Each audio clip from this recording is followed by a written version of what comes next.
물소입니다. 물소. 그 물소를 서자를 중국에는 우리나라는 물소가 별로 없죠. 중국에는 물소가 강에 크는 소와 물소라고 해요. 그 뿌리 이렇게 큰 것수가 있죠. 근데 옛날에 보면은 어록에 보면은 무소 뿔로 만든 부채의 이야기가 많이 나와요. 이게 무소는 뿔이 큰데 그 뿔이 무소 뿔에는 무늬가 아주 좋은 무늬가 있어요. 그걸 이렇게 쪼개가지고 부채를 옛날에 만들었어요. 그래서 옛날에 선어록에 보면은 무소 뿔로 만든 부채를 이렇게 붙였는데 부채가 부서졌다니까 그러면 무소 뿔이라도 갖고 오느라 이런 어록에 그 이야기가 가끔 나오는데 무소 이야기입니다. 우리나라는 이게 없어서 그래요. 물소입니다. 물소. 물소에는 뿔이 아주 크게 있는데 그 뿔이 뿔 속에 그 문양이 달의 빛을 받았고 문양이 한가지 이렇게 뿔 속에 새겨져 있어요. 그래서 무소 뿔이 이제 아주 귀하게 이제 하는데 그 이야기가 무소 뿔하고 달하고 이야기하고 코끼리하고 번개 이야기입니다. 아무런 관계 없는 이야기가 천지가 이렇게 하나는 천상에서 이루어지는 있고 하나는 지상에서 이루어지는 일인데 이게 천지가 조화를 이루면서 인간의 모든 생명이 불가사의한 작용으로 이루어지고 있는 세계를 이렇게 연기법의 관계를 이상을 해요. 무소가 달을 장난치면서 달이 물속에 달이 비치잖아요. 이게 무소가 이제 밤에 물속에 밝은 달이 비치니까 그 뿔을 가지고 달을 건지고 뿔하고 장난치는 거예요. 이렇게 뿔을 건지려고. 그럼 얼마나 원숭이가 달을 건지려고 해서 맞아 죽은 이야기. 무소가 물속에 달이 비치니까 휘황찬란한 그 밝은 달을 가지고 장난치는 거예요. 뿔로 가지고. 장난치고 아무리 해도 달이 건지지 않잖아요. 그렇지만 물소는 달을 비친 그 달을 가지고 장난치면서 자기가 노는 거예요. 물속에서. 이게 완이라고 하는 것은 놀다 왕구라고 할 때 이완자 씁니다.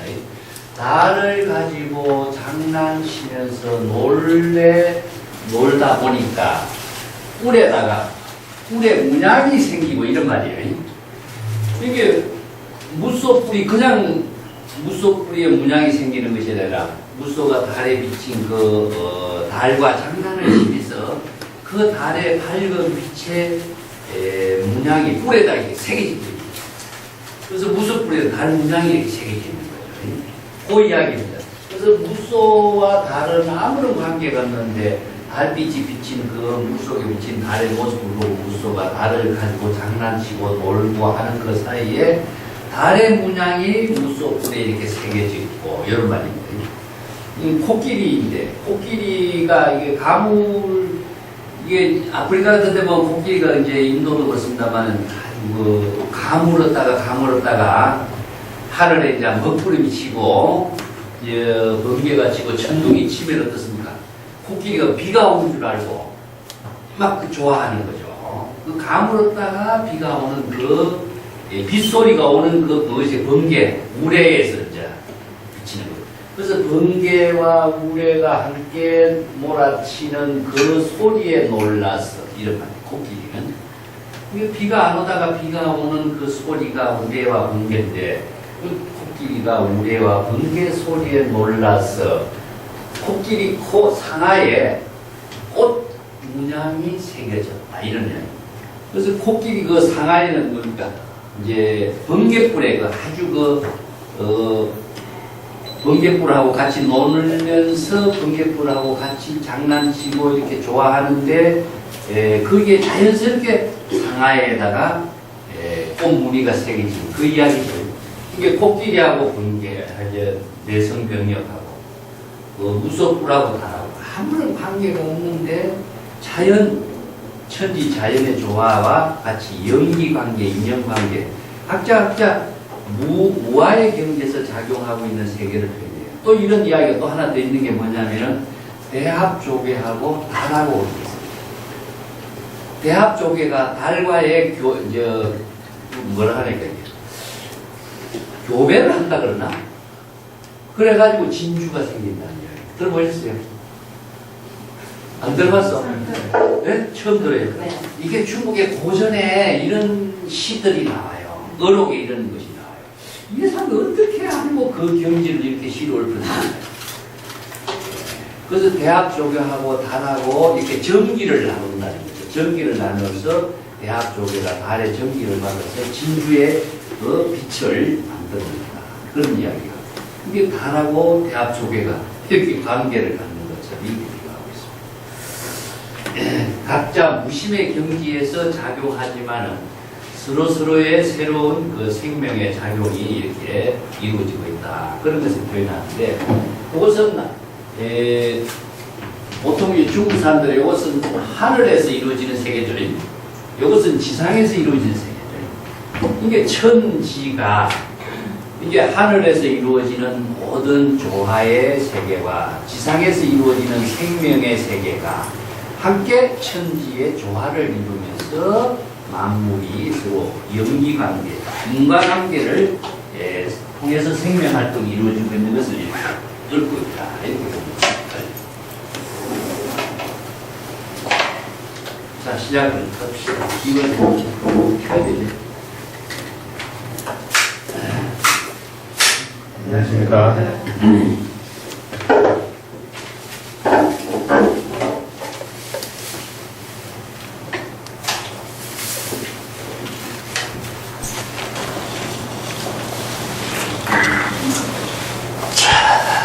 오늘은 우리 책의 386조부터 한번 보겠습니다. 지난 시간에 이제 건강경에 대한 해설을 좀 하고, 건강경은 대성과 최상성 발심자에게 설하는 법문이다. 요 이야기 했죠. 이 발심이라고 하는 것은 자신을 중생심에서 부처나 열애의 지혜를 이루도록 하는 그것을 발심 수행이라고 이야기합니다. 그래서 건강경의 특색, 대성불교 경전의 특색은 소성불교의 한계를 극복하고 대성의 반야의 지혜를 이루는 보살도로서 해양하는 그 원력행을 진행하는 그 법문이 중심이 되고 있습니다. 그래서 소성의 불교인들이 이 법문을 듣고는 희화한 법문이다, 처음 듣는 법문이다, 이런 이야기를 하죠. 그 386쪽에 한번 보겠습니다. 건강경 15분에서라는 법문, 대성과 최상성의 법문에 이제 입장을 설하고 있는데, 한번 읽어보겠습니다. 수보리여, 이 경전에서 설하는 법문의 의미를 요약해서 말하자면은 중생심으로 사량 분별해서 알 수 없는 불가사의한 법문이고, 중생의 분별심으로 짐작할 수도 없고, 또 그 어떤 무엇과도 비교할 수 없는 무량한 공덕이다. 열애는 대성의 불법을 깨달아 체력하려고 발심한 사람에게 이 대성의 법문을 설하며, 최상성의 불법을 깨달아 체득하려고 발심한 사람에게 이 경전의 법문을 설한다. 만약에 어떤 사람이 이 경전의 법문을 깨달아 체득하고 수지하는 겁니다. 독송하고 또 널리 다른 사람에게 설법한다면은 열애는 진여 본성의 지혜 작용으로 열애가 되어서 이 사람의 번뇌망념을 여법하게 모두 알고 이 사람의 번뇌망념을 여실하게 진여의 지혜로 볼 수 있기 때문에 중생심의 번뇌망념으로 업장을 짓지 않게 된다. 중생심에 타락하지 않게 된다는 얘기죠. 그래서 이 사람이 진여 본성의 지혜로 보살도로 실행한 그 공덕은 중생의 사량 분별로는 헤아릴 수도 없고 말로 표현할 수 없고 한량 없고 끝이 없는 불가사의 공덕을 성취하게 되는 것이다.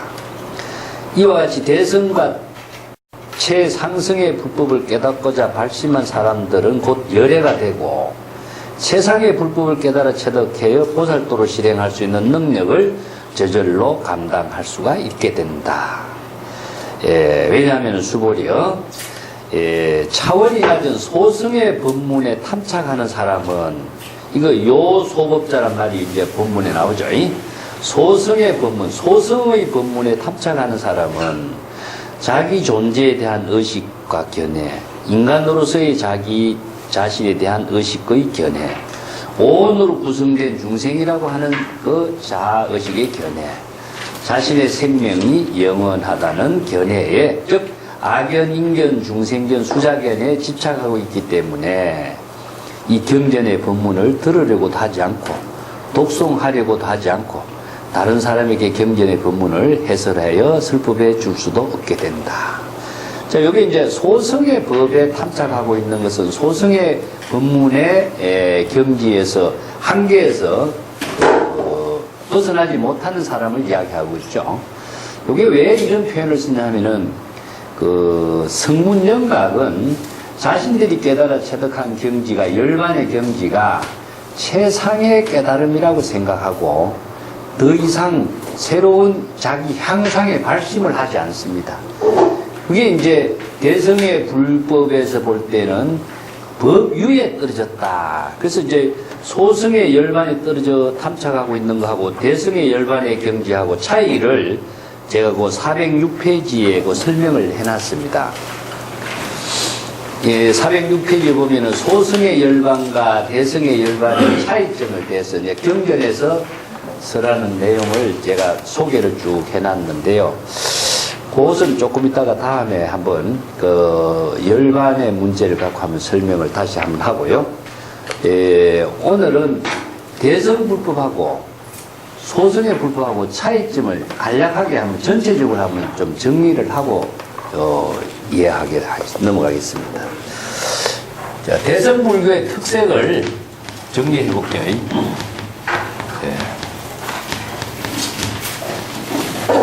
첫째는 이제 반야사상입니다. 예.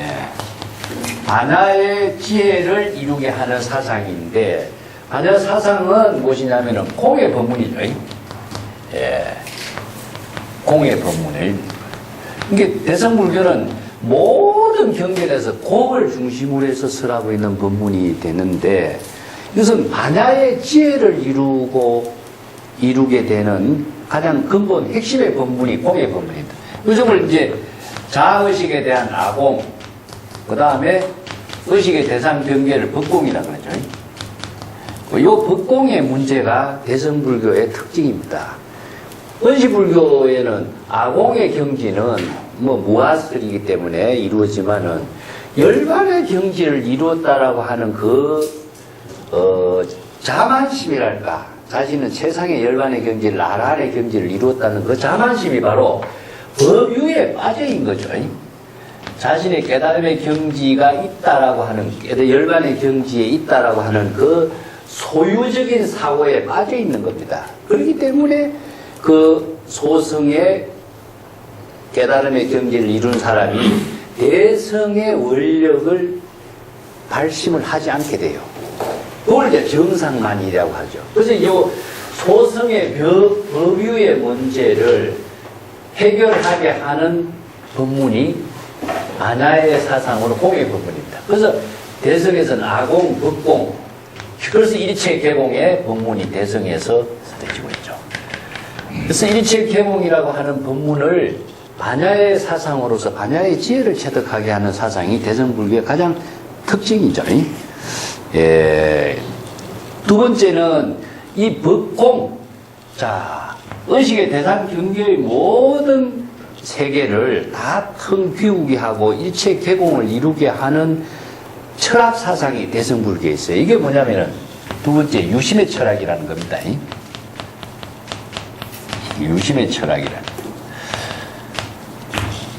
유심의 철학은 무엇이냐? 일체 유심조란 말이 있죠.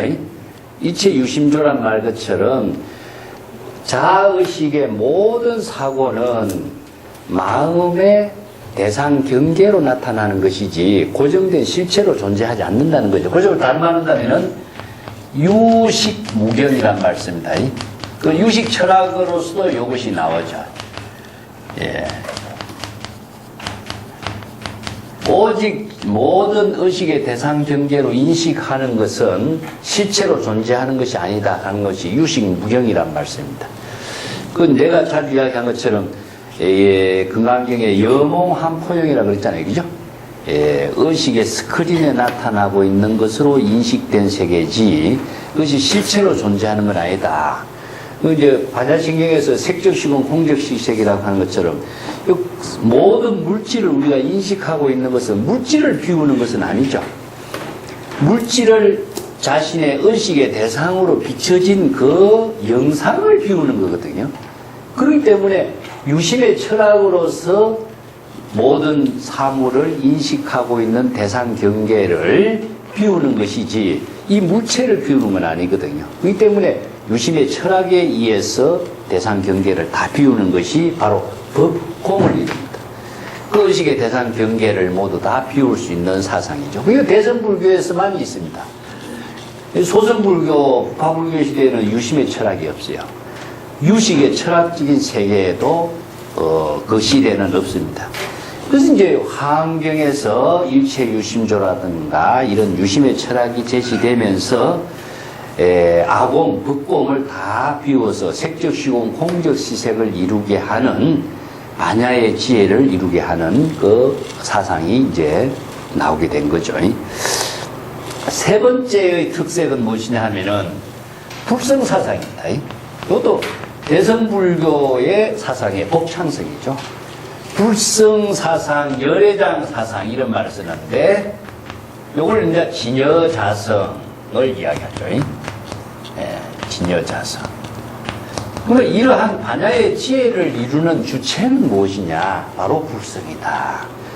궁극적으로 불성, 열애장, 진여자성이 바로 일체 번뇌 망념이 비워지고 아공, 법공이 이루어진 경지니까 진여자성이 바로 반야의 지혜를 작용하는 주체가 되죠. 그래서 이제 불성, 열애장 사상이 제시되면서 불법은 바로 진여의 법이다. 또 진여의 지혜를 이루는 것, 진여의 지혜가 작용하는 것을 바로 열애라고 하니까요. 그래서 열애가 되는 것은 무엇이냐? 진여의 지혜를 이루는 것인데 아공, 법공의 진여의 지혜를 이루고, 그것은 우리가 인식하고 있는 모든 대상 경계가 실체로 존재하지 않고 자신의 마음속에 나타난 영상일 뿐이기 때문에 그것이 바로 고정된 실체가 없기 때문에 의식의 대상 경계인 영상을 다 자신이 흠망한 것이고, 꿈과 같고 하나와 같고 또 물거품과 같고 거울에 나타난 영상과 같은 것이기 때문에 그것을 비우는 것은 바로 실체가 없다라고 하는 사실을 자각할 때 바로 비워지게 되겠죠. 근데 중생은 그것이 실체가 있다고 생각하고 그에 집착하고 착각을 하고 있기 때문에 바로 그 의식의 대상 경계를 비우지 못하게 되는 이런 이제 한계가 나타나는 거죠. 그래서 대성의 반야의 지혜를 이루게 하는 공사상은 바로 열애장 불성사상이 바로 깨달음을 작용하게 하도록 자각하게 하는 지혜를 제시하고 있습니다. 이것이 이제 네 번째는 무엇이냐면은 대성의 열반이죠.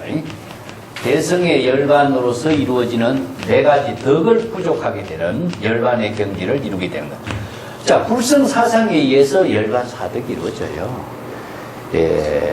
그렇기 때문에 반야사상을 통해서 아공, 법공을 다 비우고 유심의 철학에 의해서 의식의 대상 경계까지 비우고 진여자성을 깨달아서 열반의 경지를 이루게 된 것이 열반사덕이죠. 상랑아정을 이제 대성의 열반의 경지를 이루게 된 것. 대성의 열반의 경지가 바로 열반해탈의 세계죠. 열반해탈의 경지입니다. 그래서 열반해탈의 경지는 바로 일체 반야의 지혜를 부족하고 진공묘유를 이룬 경지라고 할 수 있죠.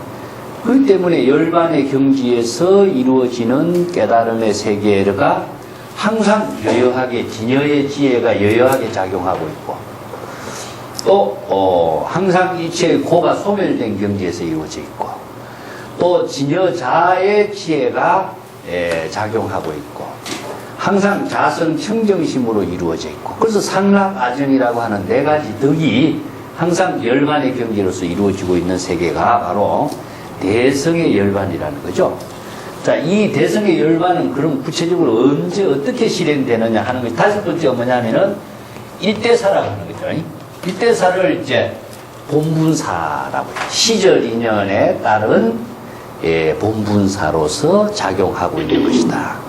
이걸 바로 이제 보살도라고 그랬죠. 시저진년에 자기의 본분사로서 상부보리 하와 중생의 보살도를 실행하고 또 자리이탈을 또 실행하고 그것이 바로 진여의 지혜로 이루어지는 본분사의 생명으로 작용하기 때문에 목적이 없는 거죠.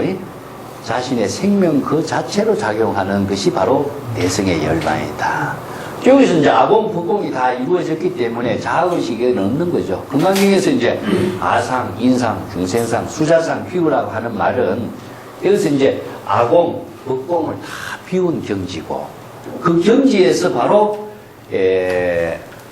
안욕다라 삼약 삼보리가 이루어졌고 또 응여시주 보살도를 실행한 거죠. 금강경에서 여기서 다섯 번째가 응여시주가 되는 거죠. 그러니까 진여의 지혜로 시저진연에 따른 자기의 본분사의 보살도를 실행하는 것. 이게 이제 자리이타. 이것은 이제 불도에서는 뭐 회양이라는 이런 말을 합니다. 이런 다섯 가지가 대성불교의 특징인데 이 특징이 전부 다 반야의 지혜를 통해서 이루어져요. 그래서 반야의 지혜를 이루도록 금강에서 이제 첫 번째 제시한 것이 무엇이냐? 발심을 하는 거, 뭐 아상이상 중생상을 갖지 말라고 하는 거, 그 다음에 보살도를 실행하는 거. 보살도를 실행하는 구체적인 방법으로서 금강경에서 뭐였습니까? 보시행이었죠? 자, 보시행이었습니다. 자, 여기서 1대4 인연으로서 시절 인연의 본분사로서 보시행을 금강경에서는 아마 세 가지라고 한번 정리해 봅시다. 예.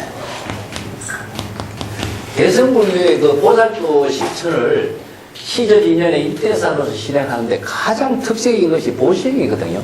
첫 번째는 무엇입니까? 제보시였죠. 예. 제보를 남에게 베푸는 겁니다. 두 번째는 무예시라고 합니다. 무예시. 세 번째는 무엇이냐? 법보시였죠. 예. 근데 금강경에서 요게 무예시는 조금 줄였지만은 제보시하고 법보시를 중심으로 해서 이제 금강경의 법문을 보살도로서 어떻게 실행해야 할 것인가 하는 그 법문이 나오게 된 거죠. 자, 아공, 법공, 아상인상을 다 비우고 바로 열애가 되어서 열반의 경지에서 시절인연에 보살도를 어떻게 실행해야 될 것인가 응여시주 보시행을 하는 것으로 설해놨어요. 근데 칠보로서 남에게 보시행을 하는 것이 이제 여러 번 나왔죠.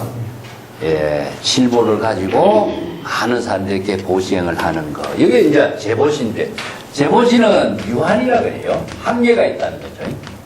자, 주는 사람도 있고 받는 사람도 있고 주는 사람, 받는 사람, 또 물건 이것이 전부 다 시간과 공간에 따라서 이루어지는 한계를 갖고 있는 거죠. 그래서 유한성의 보시가 바로 제보시입니다. 이게 자기가 갖고 있는 능력을 베푸는 것인데 무예시라고 하는 것은 이제 편안하게 서로 나누는 겁니다. 불안과 근심, 걱정을 이렇게 덜어주는 것이냐 무예시라고 그러죠. 근데 여기에서 금강경에서는 법보시가 나오는데 사구계가 나오죠. 사구계의 개성을 가지고 남에게 설법을 하고 수지 독송해서 남에게 설법하는 것을 이제 법보시로 나오는데 법보시는 무엇이냐 바로 일체 법계와 두루 하는 것이기 때문에 무한이다. 자, 이 보시행이라고 하는 것은 대성보살도에서요 독자적인 보살행을 실천하는 법입니다. 나머지 뭐 지계 인욕행이라든가, 이게 금강경의 인욕행 얘기도 나옵니다만은, 인욕이라든가, 정진이라든가, 지혜와 뭐 선정이라든가, 이런 것은 육바람이 실천 등목으로 나오지만은, 지혜와 선정이라는 것은 바로 열반의 경지에 다 들어있어요. 그러면 열반의 경지에서 이루어지고 있는 시저진연의 1대4로서 보시행을 하는 그 자체가 바로 보살도를 실행하는 구체적인 방법이거든요. 이게 보살도를 실행하는 구체적인 방법은 뭐냐면 보시행밖에 없어요. 보시행의 내용이 무엇이냐? 물건을 갖고 베푸는 것이거나 법문을 가지고 베푸는 것이나 또 서로 편안함을 나누는 것이나 이거 말고 보시행이 없거든요. 그래서 육바람이 가운데 가장 많이 강조하고 있는 것이 보시행이거든요. 자신의 갖고 있는 것을 넉넉한 것을 나누는 것이기 때문에 구체적으로 보살도를 실행하는 시절 이년에 자신의 보살도를 실행하는 일은 보시행밖에 없는 거죠. 그래서 그 관계에서는 칠보로 가지고 보시행을 하는 재물보시하고 또 사구계로서 이 법문을 설해서 불법을 깨닫도록 제시하는 설법을 법보시라고 얘기하거든요. 그 두 가지가 이제 여기서 법보시는 무엇이냐? 소성의 법보시가 아니라 대성의 법보시를 하는 것이 여기에서 금강경의 특색이죠. 그렇기 때문에 열애가 되고 부처가 되어서 일체의 모든 중생이 열애가 되고 부처가 되는 법문이 무엇이냐? 대성의 발심자와 최상성의 발심자다 이 말. 왜 여기서 대성의 발심과 최상성의 발심을 하냐면은 발심에 의해서 신신이 결정돼요. 그래서 우리가 소성이라든가 대성이라든가 이 구분이라는 것은 사람의 마음 본성에 있는 것이 아니라 그 사람의 마음 작용에 따라서 대성이 되기도 하고 소성이 되는 거거든요. 그렇기 때문에 인연을 맺는다라고 하는 것은 발심을 통해서 새로운 인연을 맺어 나가야 되는데 그 최상의 깨달음을 이루게 하는 발심을 제시하기 대성의 법문이었다. 그래서 금강경인과 대성불교의 모든 경전은 최상승의 법문을 깨닫도록 설하는 법문이기 때문에 바로 발심이 뭡니까? 안욕따라 삼략삼불이죠. 최상의 깨달음의 경지를 이루는 발심이 되도록 했고 또 보시행을 하는 것, 보살도를 실행하는 것도 대성의 최상승의 깨달음을 이루도록 보살행을 하도록 제시하고 있는 법문이다 하는 점이죠. 그것이 이제 법화경에도 나옵니다. 387페이지 한번 보겠습니다.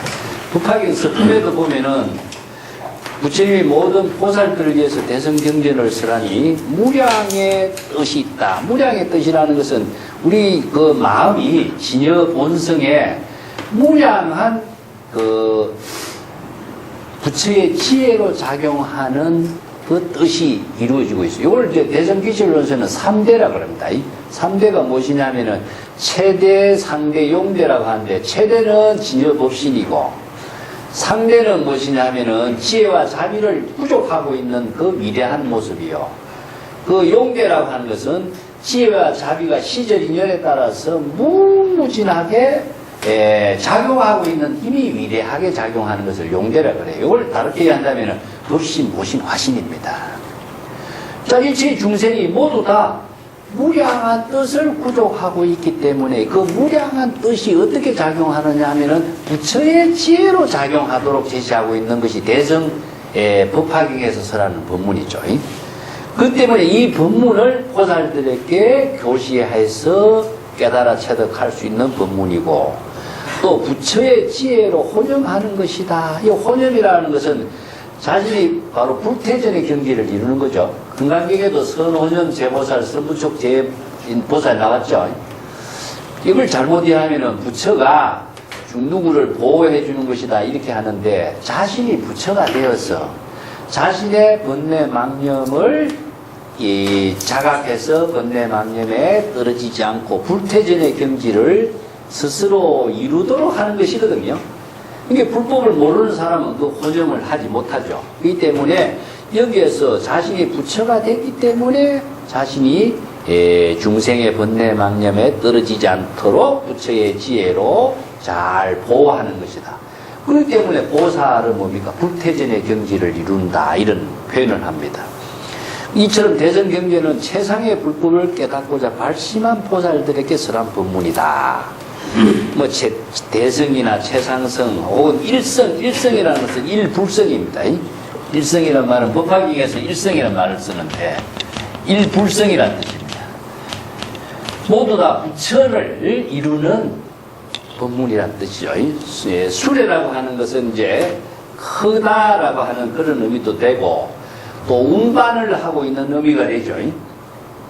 내가 중생심의 마음에서 부처의 마음으로 스스로 불법의 지혜로서 운반해가는 그 역할을 수레라고 표현해요.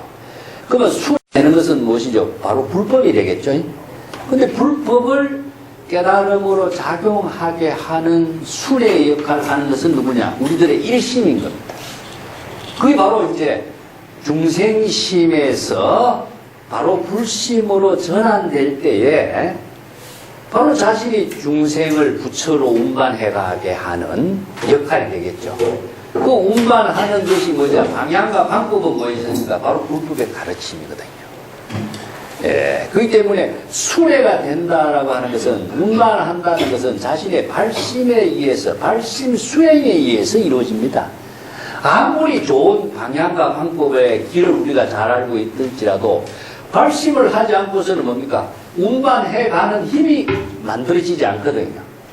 우리가 길은 아는데 길을 가지 않는 것이죠. 그래서 발심이라는 것은 길을 가는 것이라고 보면 되겠죠. 그래서 수레는 그런 의미를 두고 있습니다.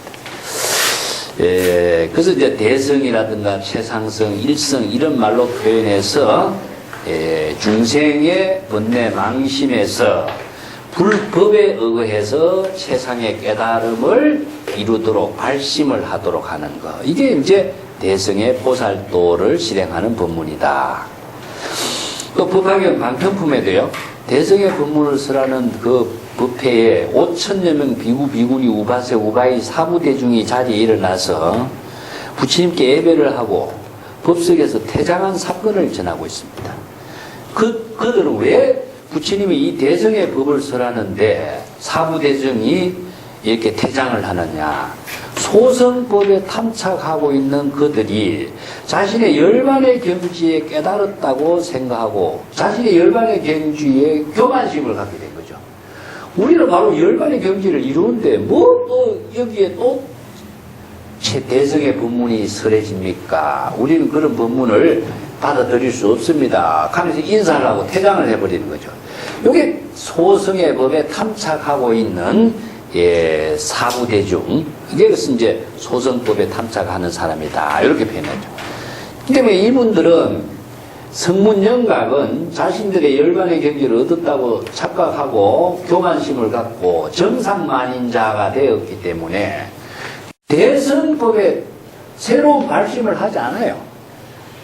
즉 이게 소성불교의 한계성이다 하는 것이죠. 이제 대성과 소성의 차이가, 대성에서는 발심을 강조하는 거거든요. 발심이라고 하는 것은 향상일로를 이루는 거죠. 끊임없이 향상일. 이건 뭐냐면은 상구볼이라고 하는 의미가, 위라고 하는 말은요 무한인 겁니다. 무한. 한계가 없어요. 한계, 깨달음의 경지가 한계가 있다라고 한다면은 발심을 할 수가 없죠. 그 향상일로를 나아가게 할 수가 없죠. 이건 무한의 깨달음의 경지를 나아가는 것, 이게 발심인데, 또 이게 하와중생에 같이 이루어져야 되는데, 이 발심을 할 수가 없죠. 자신이, 우리는 열반의 경지, 깨달음의 경지를 이루었다라고 하는 목적적인 사고를 갖고 있기 때문에 발심을 할 수가 없는 거죠. 그래서 정상만이 떨어진 거죠. 근데 대성의 법문이라고 하는 것은요, 한계가 없습니다. 무한인 겁니다. 무궁무진하게 자기 향상을 이루기 때문에 항상 발심을 하는 거죠. 그 발심이라고 하는 것이 무한하게 작용하는 것이기 때문에 대성의 발심을 열반경에서는 네 가지로 이야기합니다. 신성치발, 신심발심, 신심을 성취하는 발심, 그 다음에 해행발심이라고 했습니다. 해행발심, 그 다음에 정발심이라고 하는 것입니다. 이 세 가지를 줄하는데, 신심을 뭐냐면은, 제가 초발심에서 신심 뭐였습니까? 진여 본심을 자각하게 하는 거죠. 중생심에서 진여 본심을 회복하는 것이 신심입니다. 그 다음에 해행발심은 무엇이냐면은 불법의 바른 이해와 바른 수행을 통해서 끊임없이 발심하는 거죠. 우리가 한번 깨달음을 이루었다든가 발심을 한번 했다든가 이것이 끝이 아니라 발심은 시시각각으로 해야만이 자신을 발심을 하는 것이 깨달음을 이루게 하는 구체적인 실천이기 때문에, 그래서 발심이라는 것은 바로 실천입니다. 실천. 우리가 가는 길을 아무리 잘 알아도 직접 그 길을 가지 않고서는 그 경지를 우리가 체득할 수 없는 것이기 때문에 정발심은 무엇이냐면 깨달음의 발심인데 이 발심이 이렇게 단계를 나누어서 대성의 발심은 무한하게 발심이 이루어져요. 그러니까 우리가 어느 한 경지의 사실에 대해서는 이해가 돼서 구체적으로 좀 깨달음을 이루고 완전한 경지를 이루었다고 할지라도 우리가 또 다른 문제에 가면 어떻습니까? 또 다른 문제에 또 새롭게 출발해서 신심을 내고 또 이해를 하고 수행을 해서 그 한 경지를 이루어야 되겠죠. 이게 84,000가지가 되어야 되는 거죠. 84,000 법문을 전부 다 부족하려면 발심이 무궁무진하게 끝이 없이 이루어져야 되는 것이지 어느 한 경지를 이루었다고 발심이 끝날 수가 있겠습니까? 이게 불가능한 거잖아요. 이렇게 무궁무진하게 많은 발심을 하는 것이 상구보리인 것이고 바로 하와 중생으로 이루어지는 거예요. 이 발심도 초등학생 발심이고 중학생 발심이고 대학생 발심이고 발심이 또 다 다른 것이고 또 문제에 또 다른 것이고 병에 따라서 또 다른 것이고 새로운 자신의 보살도를 실천하는 원력에 따라서 또 다른 것인데 그 발심이 한 번 한다고 끝나고 또 조금 한 경지를 이루었다고 발심이 끝난다는 것은 있을 수가 없는 거거든요. 그렇기 때문에 향상일로를 이루지 못하는 발심은 발심이라고 할 수 없는 거죠. 그런데 소성의 수행자들은 자신이 아라한의 경지를 이루었다는 그 사고에 탐착하고 있어요. 그래서 대성의 발심을 받아들이지 않기 때문에 5,000명의 비구 비구니들이 대성의 법문서라는 자리에서 자리를 박차고 떠나갔다 하는 이런 고사는 대성의 발심을 하지 않는 거예요. 이건 소성법에 탐착하고 있기 때문에 이러한 정상만인의 모습이다 하는 것이 법화경에 나타나고 있습니다. 자, 금강경에도 보면은 여기에 소성법에 탐착하고 있는 사람은 악연, 인연, 중생견에 떨어져 있다. 이게 보면 이제 유마경이라든가 이런 대성 경전에서는 성문영각이라든가 부처님의 10대 제자들이 다 유마거사에게 나와가지고 자신의 안목과 견해를 제시하지만은 소성법의 견해와 대성법의 견해가 차이가 드러나는 것을 이렇게 비교해놓고 나오고 있어요. 그러면 그만큼 소성법에 탐착하고 있기 때문에 바로 대성의 법문을 수용하지 못한다 하는 입장이죠. 그 388페이지도 그 유마경 이야기 한번 보겠습니다. 유마경 불법품에 다음 같이 쓰라고 있습니다. 법문은 불법으로 다시 되돌아오는 일이 있지만은 성문은 그렇지 않습니다. 자, 여기 참 무슨 말이냐면은 법문은요 아직까지도 고정관념을 갖지 않아. 그래서 발심을 해서 불법을 깨달아 체득할 수 있는 일이 있지만은 성문은 불법을 깨달아 체득할 수가 없습니다. 이런 이야기거든요. 예, 그 까닭은 법문은 불법의 법문을 듣고 곧바로 무상의 도심을 일으켜 삼보를 여의지 않기 때문입니다. 그러나 성문은 설사 그에게 부처의 10가지 지혜 능력과 4가지 끄리낌 없는 지혜에 대해서 평생 동안 말해도 도를 구하는 발심을 일으키지 않기 때문입니다. 요게 뭐냐? 성문은 그래서 왜 발심을 안 일으켰냐? 정상만이다. 자신이 지금 열반의 경지를 얻어서 아라한의 깨달음을, 아라한이라고 하는 경지를, 열반의 경지를 얻었다고 생각하기 때문에 또 발심을 하지 않는 거예요. 그래서 이걸 정상만이라고 그래요. 그래서 이제 법화, 대성불교 경전에서는 이성의 수행자는 패종이다 이런 말, 그래서 심지어는 이런 말 쓰는 거죠. 예.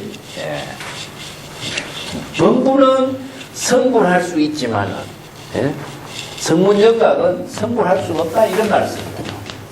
썩은 종자다 이런 말 심하게 해버립니다. 부처가 될 수 있는 종자가 썩었다. 그것은 왜냐하면은 정상만이라고 하는 그 소성법에 탐착하고 있는 데서 벗어나지 못하기 때문이다. 이걸 바로 자신이 깨달음의 경지에 속박되어 있다 해서 이 법이라고 했습니다. 그래서 대성법을 수용하고 대성법에 대한 새로운 발심을 하지 않는 한 대성의 법문을 깨달아 체득할 수가 없기 때문에 부처가 될 수가 없다는 이야기입니다.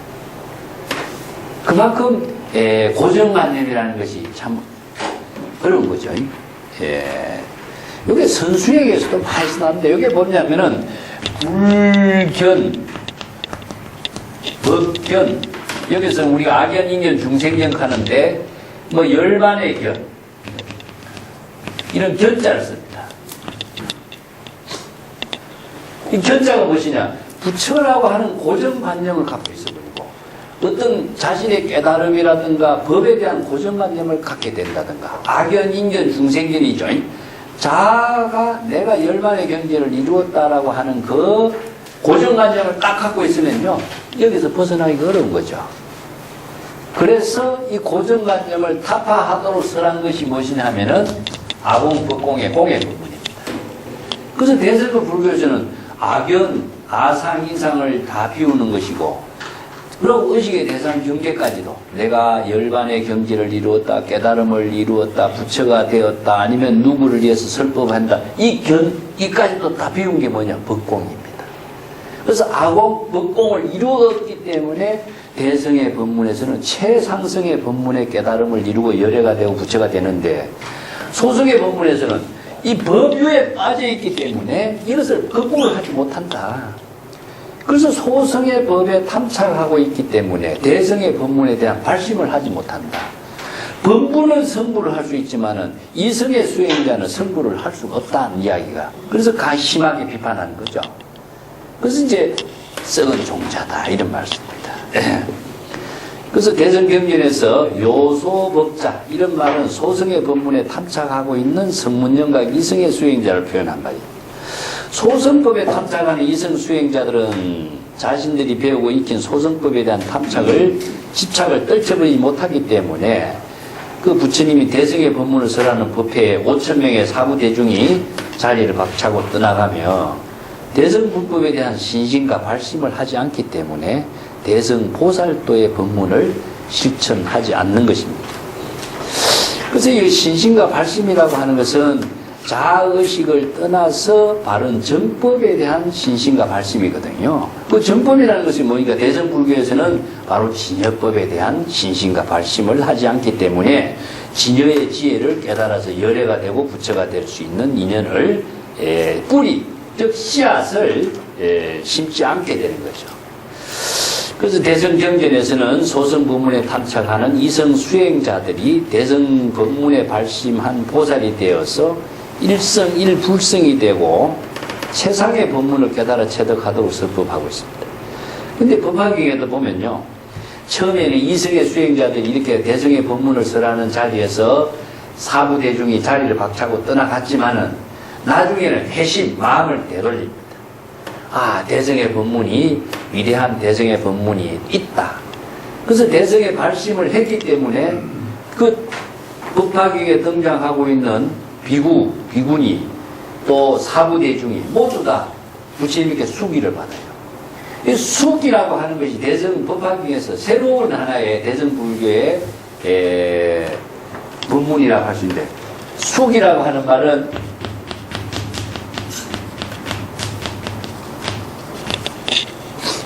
미래에 부처가 될 것이다 라고 하는 것을 애언을 하는 겁니다. 수기. 수기가 애언이 된다는 것은 무엇이냐 하면은 대승에 대한 발심을 한 사람은 바로 대승, 부처가 될 수 있는 모든 종자를 심었게 되겠죠. 종자를 심게 되면 어떻습니까? 반드시 그것은 성장하게 된다는 것은 확실한 약속이 결정된 거나 마찬가지죠. 그렇기 때문에 대승의 발심자는 모두 다 바로 부처가 되고 열애가 된다는 수기를 다 내리고 있습니다. 그래서 법화경의 위대한 정신이 무엇이냐 하면은 일체 중생이 모두 다 성불할 수 있는 수기의 법문을 제시하고 있다. 여기 반야경에서는 이성의 수행자는 성불할 수 없다고 단정을 했는데, 법화경에서는 맨 처음에 이성의 수행자 성문 비구니 우바세 우바리가 대승의 법문을 수용하지 않았지만은 다시 대승의 법문을 수용을 함으로 해서 새롭게 대승의 발심을 함으로 또 그분이 그 사부대중이 미래의 부처가 될 수 있는 수기를 받게 되고 또 성불을 할 수 있는 인연을 갖게 되는 거죠. 그렇지만 고정된 실체로서 언제나 뭐 이성이라고 하는 존재가 존재하는 것도 아니고 성문정각이 존재하는 건 아니죠. 이게 마음을 바꾸는 것을 이걸 회심이라고 합니다. 발심으로서 마음을 바꾸는 걸 회심이라고 합니다. 그래서 신심과 발심은 바로 대승의 법문으로서 마음을 바꾸어서 나중에는 8세 용녀가 성불하는 남자의 몸을 바꾸어서 단번에 성불하는 여인 성불을 이야기하는 것처럼 대성법을 하죠. 법화 중에 또 하나의 과제가 무엇이냐면은 변성 남자 여인의 몸으로서 성불할 수 없다는 이야기가 나오죠. 그래서 이제 우리나라도 보면은 그 보살님들이 내세는 남자 몸을 받아가지고 성불한다 이런 원력을 많이 세우죠. 그게 이제 정토 삼부경에도 보면요. 극락정토에는 여인의 몸이 없다 이런 말이 있습니다. 그래서 극락정토에는 왜 여인의 몸이 없느냐. 이 말하고 법화경에서 8세 용녀가 남자의 몸을 바꾸어서 성불한다는 이야기요. 그래서 여인은 바로 5장의 몸이다. 5가지 장애의 몸이다. 부처가 될 수 없는 몸. 또 뭡니까? 이제 전륜성왕이 될 수 없는 거. 마구리의 왕이 될 수 없는 이런 이제 5가지가 될 수 없는 몸이 돼서 여인의 몸에 대해서 오장신이란 말을 씁니다. 이 말 하니까 그러면 여인은 영원히 성불할 수 없느냐 이런 이야기가 나오거든요. 이것은 우리가 잘못 이해하는 경우가 많아요. 그 여라고 하는 것은 남자에 대한 상대적인 언어죠. 예? 그러면 여자의 몸이나 남자의 몸이라고 하는 구분을 갖게 된다면 이것은 뭡니까? 바로 차별에 떨어집니다. 차별심에 떨어진 중생이 성불을 할 수 없는 겁니다. 이 이야기입니다. 무슨 말인지 알겠죠? 그러니까 남녀에 대한 차별 분별심을 갖고 있는 한 성불할 수가 없습니다. 그러면 극락정토에는 여자의 몸이 없다라고 하는 것은 남자, 여자라고 하는 차별 분별심을 갖고 있는 사람은 극락세계에 왕생할 수가 없다는 이야기예요. 중생심으로는 극락세계에 왕생할 수 없는 거거든요. 그 이야기인 줄 잘 이해를 해야 됩니다. 이걸 잘못 이해하면요, 오해를 생길 수가 있습니다. 그래서 남자, 여자, 부, 모, 이런 차별심을, 분별심을 갖고 있으면은, 다르게 이야기한다면은요, 부, 모, 아니면은 시, 비, 선, 악, 같이 마찬가지입니다. 이런 분별심을 갖고 있는 한 중생심에서 영원히 벗어날 수가 없기 때문에 성불할 수 없습니다. 그러니까 남녀에 대한 분별, 차별심을 초월해야만이 성불합니다. 요 이야기를 설하고 있는 것이지 우리가 남자의 몸 이 자체로서 물질로서 이렇게 보면 안 되죠. 법화경에 또 재미나게 소신공양 이야기 내가 가끔 했죠.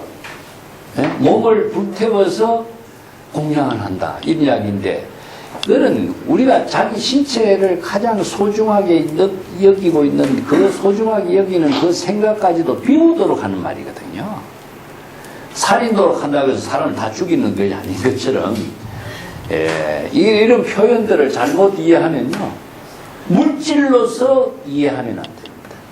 그 물질과 사물을 의식하고 있는 마음 작용을 비우도록 하는 것이고 변화시키도록 하는 것이지 우리가 색적시공 공적시공 한다고 물질을 비우게 하고 공을 또 물질이 만들도록 하는 건 아니잖아요. 그 사물을 인식하고 있는 우리들의 의식의 구조를 비우도록 하는 것이지 물질 그 자체를 비우게 하는 거 아닙니다. 근데 우리의 몸을 바꾸어서 이렇게 되는 것이 보다도 의식을 바꿀 때 부처가 되는 거예요. 그게 회심작불이란 말입니다. 회심작불. 제가 언제 한 프린터에 나눠줬지만은 뱀이 몸을 바꾸어 용이 되어도 그 몸을 바꾸는 것이 아니다 이런 말이 나와요. 그 마음을 바꿀 때 부처가 되는 것이지 몸을 바꾸어서 부처가 되는 건 아니거든요. 근데 보통 사람들은 우리가 부처라고 하는 것은 마음 작용, 진여 본심의 지혜로 작용하는 마음이 부처인 것이지 우리가 몸이 부처라고 누가 이야기해요? 이게 잘못 이해하는 경우가 상당히 많죠. 남자 여자 분별심, 부모에 대한 분별심을 갖고 있는 한 영원히 중생입니다. 그래서 임재 같은 경우는 부모를 만나면 부모를 죽이고 나한을 만나면 나한을 죽이고 이런 말 하죠. 의식의 대상으로 부모가 남아있는 한 자기는 중생이기 때문에 영원히 중생심에서 벗어날 수가 없는 거죠.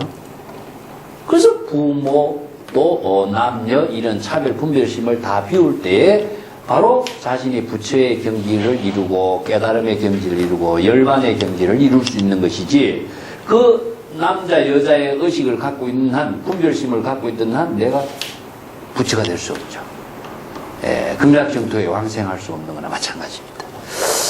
그래서 소승의 법에 탐착하고 있는 것은 소승불교에서 자신의 깨달음의 경지를 이룬 열반이라든가 그 경지에 집착을 하고 있는 한 대성의 불법에 대한 발심을 할 수가 없기 때문에 바로 대성의 그 깨달음을 이룰 수가 없다.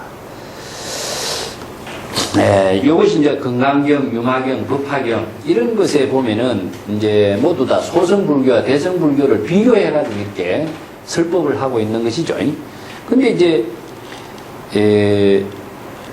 유마경과 법화경 같은 데는 소승불교와 대성불교의 그 대립적인 입장에서 이렇게 설법하는 것이 확연하게 드러나요. 근데 건강경에서는 소승의 법에 탐착하고 있는 자라고 하는 이런 표현밖에 없어요. 이것이 소승법을 이렇게 폄하한다든가 그런 부분은 별로 없는 거죠. 소승의 법은 성문영각의 수행자를 말하고 있습니다. 그 대성의 특징은 제가 아까 설명을 드렸습니다만은, 그 389페이지 맨 밑으로 단으로 내려보겠습니다. 건강경은 최상의 깨달음을 발심한 보살이 아상인상, 중생상, 수자상, 즉 중생심의 네 가지 상을 항복하는 수행가, 또 일체 의식의 대상 경계에 집착하지 않고 보살도를 실행하는 무주무상의 실천이 진여 본성의 지혜인 열애의 법신으로 실행하도록 하는 법문이다. 여기 무주무상, 무의법 이런 말은 바로 일체 개공을 이룬 진여의 지혜가 열의 법신이 된 경지를 말합니다. 이 때문에 이런 경지를 이룬 사람이 바로 최상희유한 법을 성취한 사람이다. 그래서 최상희유한 법이라는 것은 대성의 법문을 이룬 경지죠. 그래서 공이라고 하는 말을 건강경에서는 사용하지 않았다고 했죠. 공이란 말을 사용하지 않고 공의 법문을 설한 것이 건강경에는요, 무의법 아니면은 무소주, 머무르지 않는다 이런 말 쓰죠. 또 아니면은 무주, 무상, 무실 이런 표현들을 씁니다. 아니면은 무법이란 말도 쓰죠. 이게 전부 다 공의 표현입니다. 그래서 무의법으로 차별한다 하는 것은 뭡니까? 바로 불공이죠. 다르게 한다면 이건 진공이고 이건 묘유의 작용이죠. 근데 공이란 말은 사용하지 않고 건강에서는 공이란 표현을 무의법, 무소주, 무주, 무상, 무실, 무법 이런 말 쓰고, 이걸 또 다른 말로 한다면은 실무유법이라고 하는 말이 자주 나갔죠. 실무유법이라든가 무유정법이라든가 이런 표현을 써요. 아니면은 적비의 논리라든가 이런 표현들을 가지고 공의 법문을 다 설하고 있습니다. 건강경에만이 독창적인 하나의 그 공의 사상을 설한 법문이죠. 그래서 무소주의 이생기심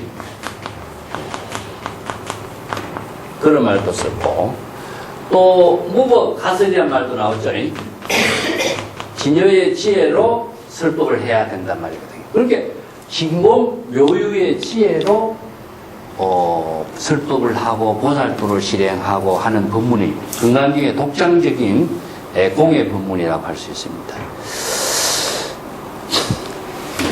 그렇기 때문에 금강경이 좀 다른 경전에 비해서 이런 표현 언어가 좀 어렵다고 할 수 있어요. 제가 볼 때에는 그렇습니다.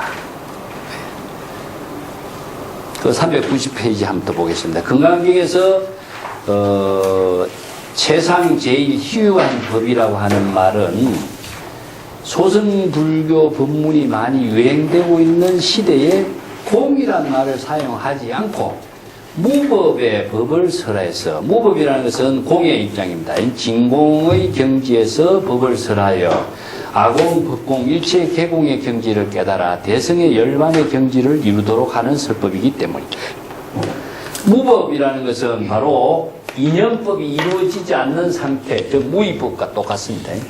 그래서 무상의식의 대상 경계가 없고 또 존재로서 실체가 없는 것이죠.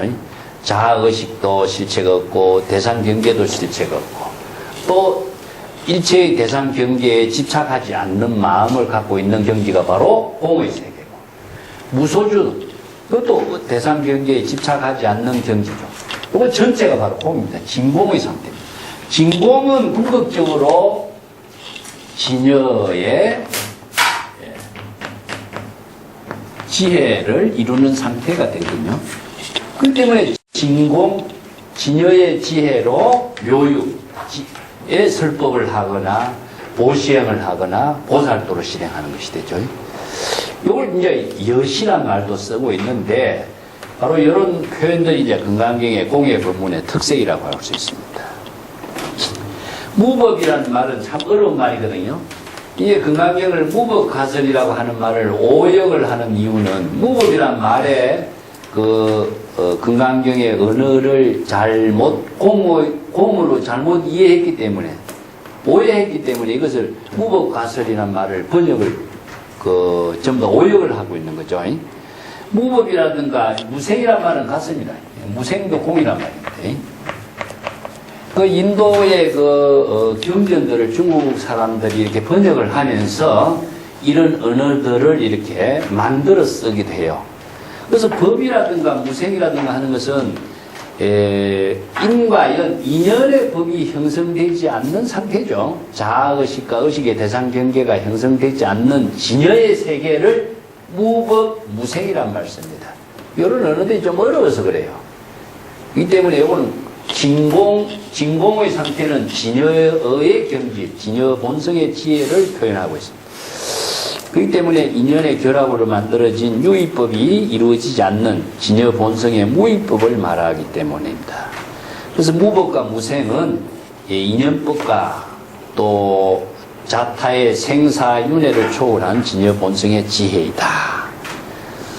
이 진여 본성의 지혜로 바로 일체의 모든 법을 보살도로 실행하기 때문에 무량무변의 공덕을 성취하게 되고 희유한 공덕을 이루게 된 것이다 라고 이렇게 말하는 거죠.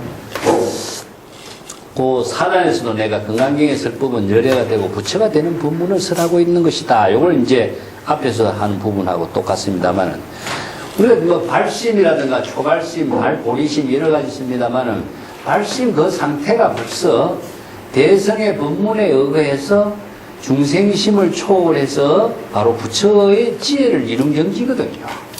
그런데 발심을 어떻게 하는가, 발심의 내용이 무엇인가를 모르고 대성의 발심을 한다라고 하는 것은, 이것은 올바르지 않는 것이죠. 우리가 발심이란 말을 많이 사용하고 있지만 발심을 어떻게 해야 되는가? 아니, 왜 정립하지 못하는 사람들이 많이 있거든요. 발심은 바로 진여 본성을 깨달아 체득하는 거니까, 이게 진여 본성을 깨달아 체득하는 그 구체적인 내용은 뭡니까? 바로 자신이 망심이 일어난 그 사실을 자각하는 거거든요.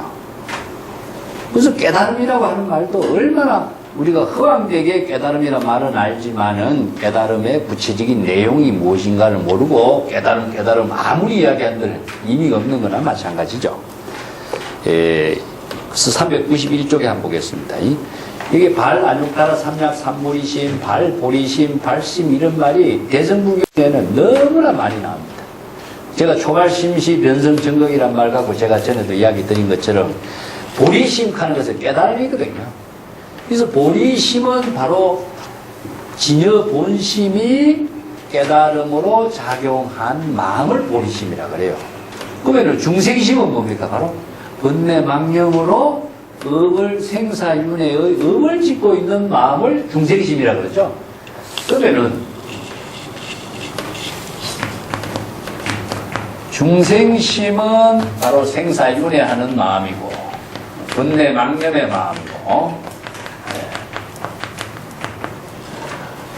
보리심은 바로 깨달음이거든요.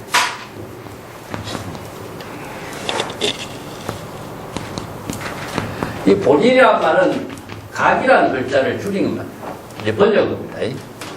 산스크리트를 보직하면 깨달음이란 말인데, 이 각심은 무엇이냐면 진여 본심을 말이거든요. 우리들의 참 청정한 진여 본심이거든요. 이게 진여 본심으로 자기 자신을 만드는 것, 이건 발보리심 아닙니까? 그럼 구체적으로 뭡니까? 중생의 번뇌망심에서 보리심을 만드는 것은 망심을 자각할 때 이루어지는 거거든요. 그건 누가 만들어줄 수가 있는 것도 아니고. 그렇기 때문에 내가 번뇌망심으로 지금 중생심으로 생사윤회하고 있는 망심이라는 사실을 본인이 불법의 지혜로 판단할 수 있어야 되고, 불법의 지혜로 자각할 수가 있을 때에 자신이 발심이 이루어지는 거죠. 그래서 발심을 할 때 바로 자신이 최상의 깨달음을, 발보리심, 발안욕따라 삼약 삼보리심, 최상의 깨달음의 경지를, 초발심이 바로 정각을 이룬 경지를 만드는 거죠. 그렇기 때문에 자신이 바로 중생심에서 진여 본심으로 마음을 회심, 전환시키는 것은 발심밖에 없습니다. 발심을 하지 않고서는 이 회심이 이루어지지 않는 거죠. 이게 중생심에서 진여 본심으로 되돌아가는다. 내가 되돌아간다는 것을 불교에서는 수행이라고 그랬잖아요. 그래서 수행을 발심 수행이라고 합니다. 발심을 하지 않고서는 수행이 될 수가 없어요. 그래서 발심 수행이란데. 이 대승기실로서는 이제 신심 수행, 발심 수행, 이런 이제 방편 수행, 이런 수행이란 말 쓰는데, 수행은 본래로 되돌아가는데, 본래로 되돌아가는 것은 망심을 자각할 때 발심을 통해서 본래로 되돌아간다. 이걸 다르게 이야기한다면은, 보리란 말은 다른 말 하면 자각이라는 뜻입니다. 그래서 본래 망심을 자각했을 때에 발보리심을 이루게 되는 거죠. 이게 발보리심이 바로 초발심이고, 초발심이 바로 정각을 이룬 경지가 되고, 금강경에서는 뭡니까? 발보리심이 발안욕따라 삼약 삼보리심이죠. 그럼 왜 안욕따라 삼약 삼보리심이냐? 최상의 깨달음의 경지는 진여밖에 없으니까. 최상의 깨달음의 경지를 정각이라고 하는 것밖에 없으니까. 그래서 정각이나 최상의 깨달음의 경지인 발안욕따라 삼약 삼보리심은 전부 다 진여 본심의 지혜를 이룬 경지를 말하고 있습니다. 그렇기 때문에 발심은 자신이 번뇌망심을 자각할 때만 이루어집니다. 참선 수행은 이걸 모르면 참선 수행이 안 됩니다. 그래서 선에서는요, 염기적각, 좌설이의 가장 기본적으로 염기적각, 각지적시란 말이에요. 망심을 자각할 때 바로 망심은 바로 소멸되는 것이요. 하고 망심을 없애려고 해보세요. 망심 없어지지 않습니다. 이거는 불법 수행하는 방향과 방법을 모르는 거거든요. 발심을 할 때 망심은 없어지고, 망심을 자각할 때 망심은 소멸돼요. 이게 바로 참선 수행의 가장 기본 핵심이거든요. 그래서 이제 경전에서는 이걸 발심 수행이라고 이야기합니다. 근데 각유정이라는 말을 쓰죠. 보살. 그 보살은 왜 수행자를, 대성의 원력을 세운 발심 수행자를 보살이라고 하는데, 왜 보살은 각 유정 깨닫기도 하고 깨닫지 못한 중생이기도 하느냐. 금강경에도 나오죠. 중생이 아니기도 하고 중생이기도 하다. 이런 말이 금강경에도 나와요. 그죠? 피비중생, 비불중생이란 말이 나옵니다.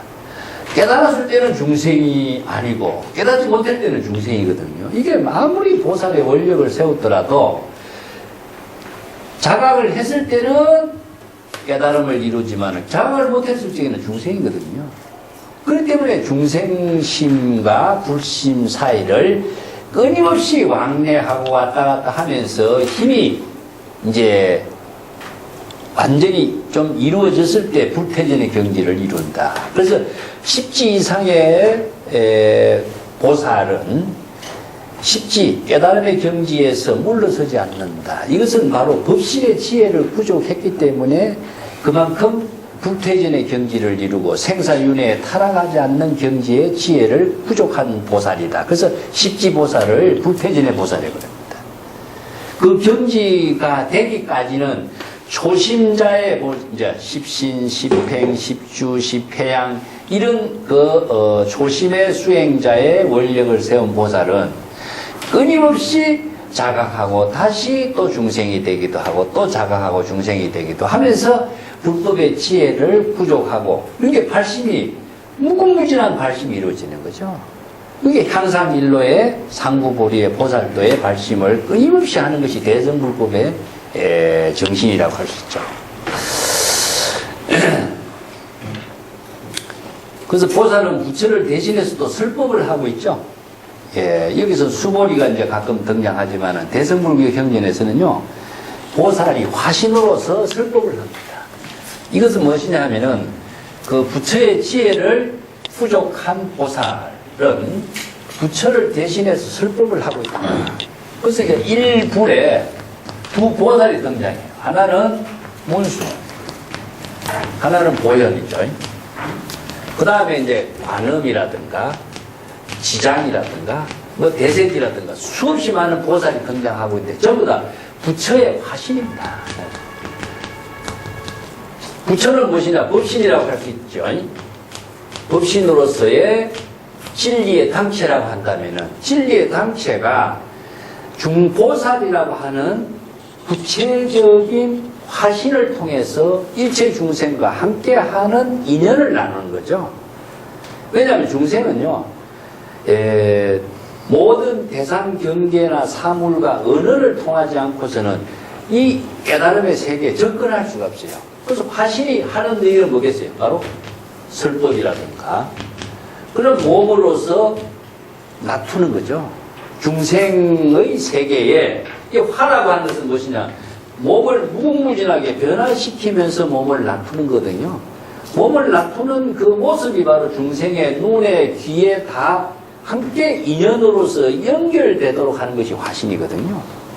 그럼 문수는 뭡니까? 지혜의 상징이고, 보현은 무엇이냐? 자비의 상징이고, 관음은 무엇입니까? 일체 중생의 고통을 다 제거해주고 뽑아주려고 하는 그러니까 자비의 보살이죠. 지장은 무엇입니까? 지옥의 문에서 지옥 중생을 구제하는 것. 이게 모든 보살들마다 원력이 다 다르죠. 이게 바로 원력을 자신의 지혜의 본분사로서 실행하는 원력이에요. 그래서 일대사 본분사라는 말을 쓰는데 이 지혜를 다 부처의 몸에서는 다 부족하고 있는데, 자, 자신이 부처의 지혜로 가지고 문수가 되기도 하고 보현이 되기도 하고 관음이 되기도 하고 지장이 되기도 하는 것이지, 천백억 화신으로서 변화되는 역할을 하는 것이 바로 시절인연의 본분사인 거죠. 그것이 어떤 누구로서 이렇게 놔두는 것이 아니라 자신이 이걸 수연행이라고 합니다. 예, 수연행.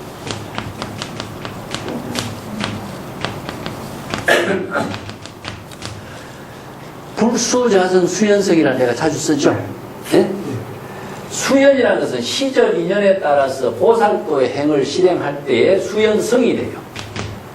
시절 인연에 따라서 부처를 이루게 되는 거죠. 그러니까 가만히 있다고 해서 부처가 되는 것이 아니라 부처의 지혜는 화신의 작용을 통해서 부처로서의 완성을 하게 되는 거죠.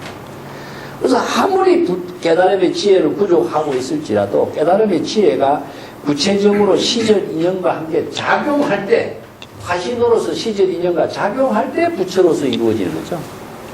그래서 불도를 이룬다. 우리가 성불을 하십시오 이런 말을 쓰는데, 불도를 이룬다라고 하는 것은요, 알고 있는 상태에서 이루어지는 것이 아니라 작용하는 상태에서 이루어집니다. 자, 알고 있는 상태는 뭡니까? 바로 정지된 상태죠.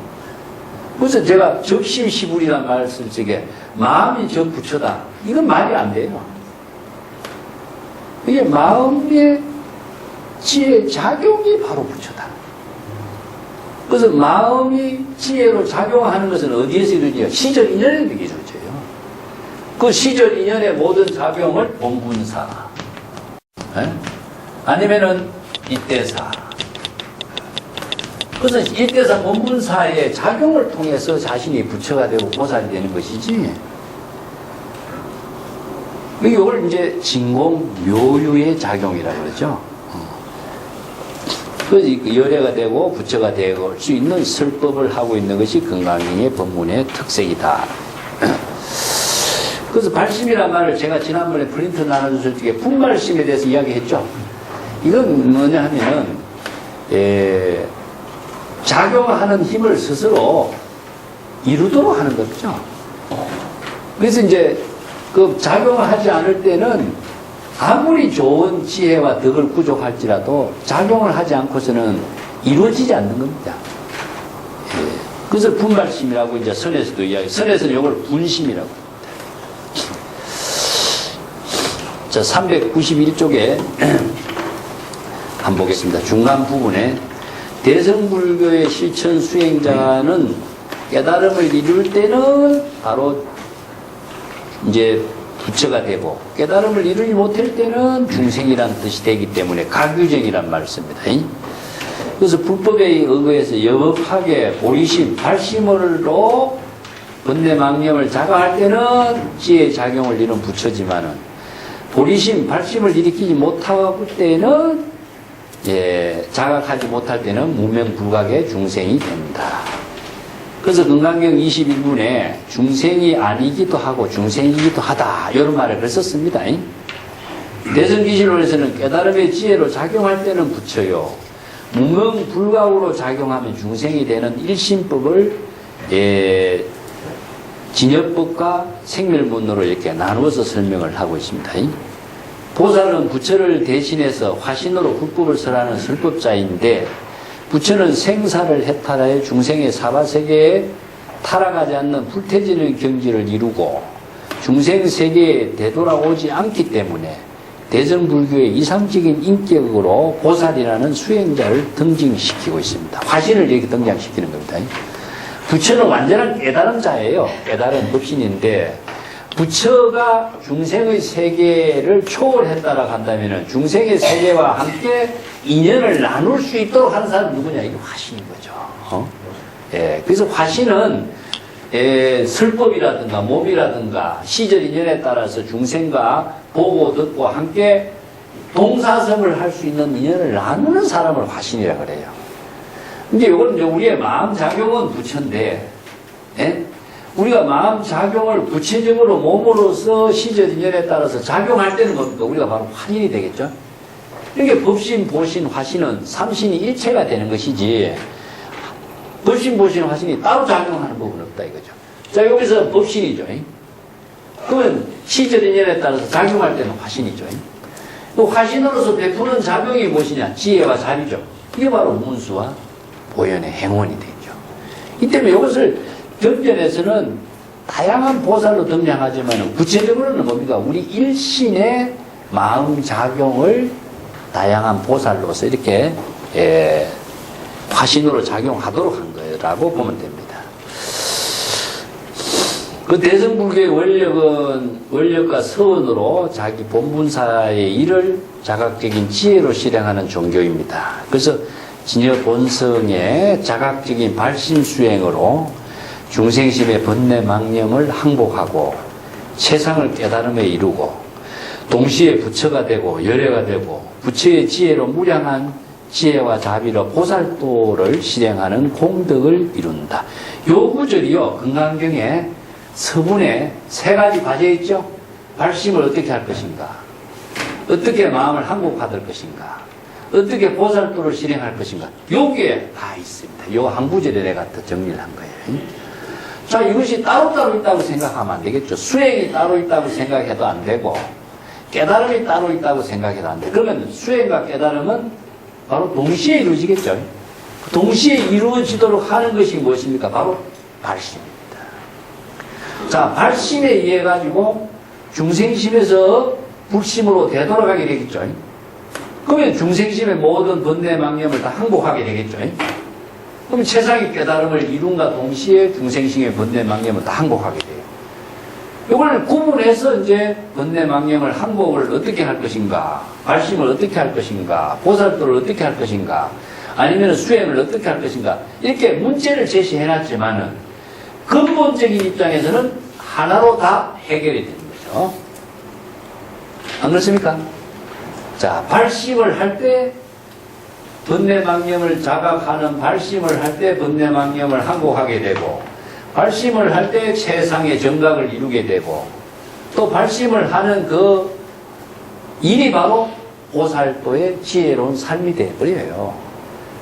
그렇기 때문에 그 보살도의 지혜가 바로 구체적으로 보시행을 통해서 시절인연의 본분사, 수연행으로서.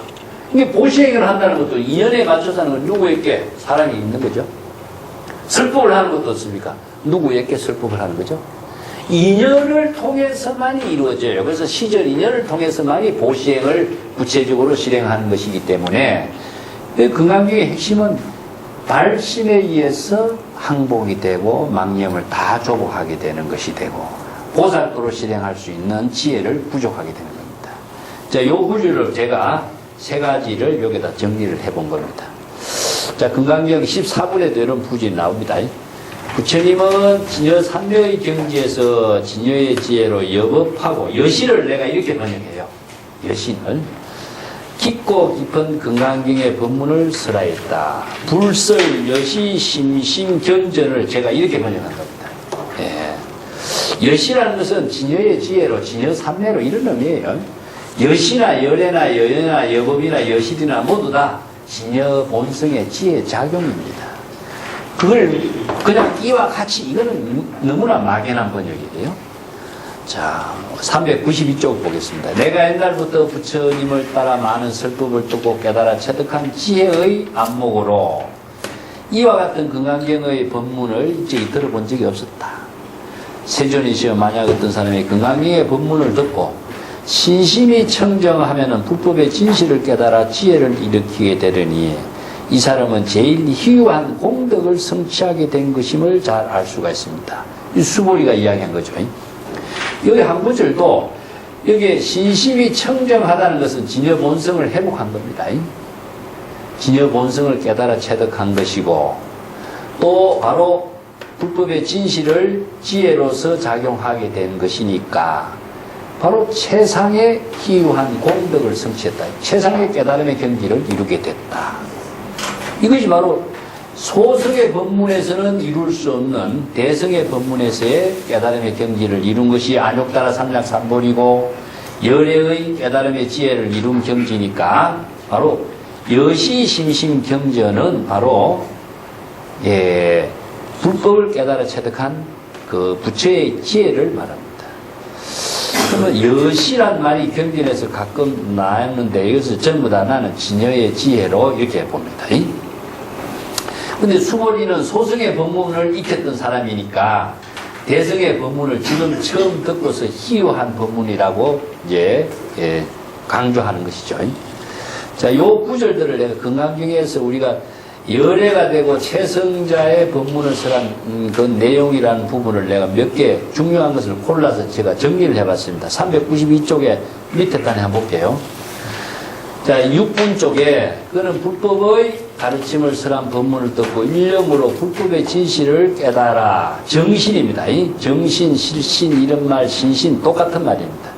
체험으로 확신한 사람임을 알았다. 그래서 이제 정신이란 말이 이 신이라는 글자는요 바로 진여 본성의 지혜를 부족한 신심을 말하거든요. 자, 요걸 정신, 실신 이런 말 씁니다. 또